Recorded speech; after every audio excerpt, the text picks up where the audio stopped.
They're having struggles off the field, Caro, with their coaching quest. Well, they're having struggles with their coaching quest, and they're also going through an independent review that's ruffling a few feathers. I know that some staff and football staff who've been interviewed by the Ernst & Young team have not enjoyed the questioning and are not sure about what direction this is going in. And it's in parallel with the search for the new coach, Matthew. Now, I'm not sure that the lack of leadership is helping Essendon find a new coach. We know Ross Lyons pulled out. We know Leon Cameron's pulled out of the contest. He's settled for a good job up in Sydney.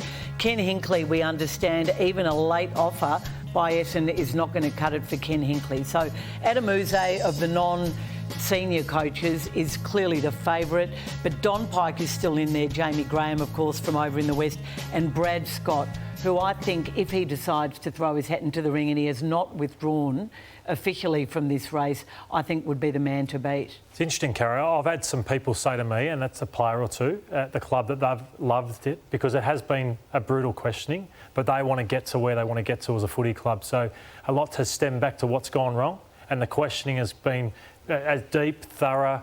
You have walked out of their drain, but they're pleased that the questions are actually being asked to try and get to the bottom. And a part of it is I think some of the assistant coaches have been left wondering about their futures. Yeah, that's fair. If you haven't got a coach, that's fair enough, I suppose. And Brad Scott, if he says, I'm prepared to look at this job, is he at the level like Clarkson where you go, you're our coach? Not for me, Hutch, no. I think they go right through the interview and do it properly and find the best person for it. I think that certain coaches will be allowed to circumnavigate the first and second stage, and I think they should. I should also say that although David Barham is the new president, there are a lot of vacancies on the board. The CEO of the Victorian Chamber of Commerce, Paul Guerra, I'm told, has been looking at putting together a ticket, maybe not to challenge Barham, but to come on board as well. He's spoken to a number of prominent Victorians, including Anne Peacock, for one.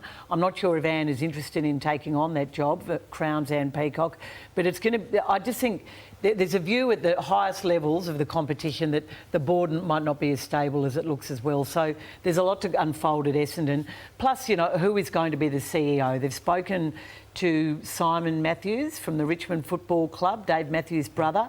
There is an understanding. We asked Greg Swan from Brisbane about this on Saturday. He says he hadn't been approached, but I know there's interest in him as well. So a lot to happen. Hutch, do you find it hard to see them selecting a coach by grand final week? Like I've heard them say, if, for example, Don Pyke is a person they are looking at because of how deep he's going to go into it? Yeah, I think it'll be difficult, but they shouldn't be daunted by that. Like ultimately, things turn quickly when you do get a coach. I think it's not the be-all and end-all for a player who the coach is.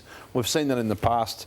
They've got to take their time and find the best coach. But equally, I think if they identify one they like, they should have the courage to just go and do it and offer the job.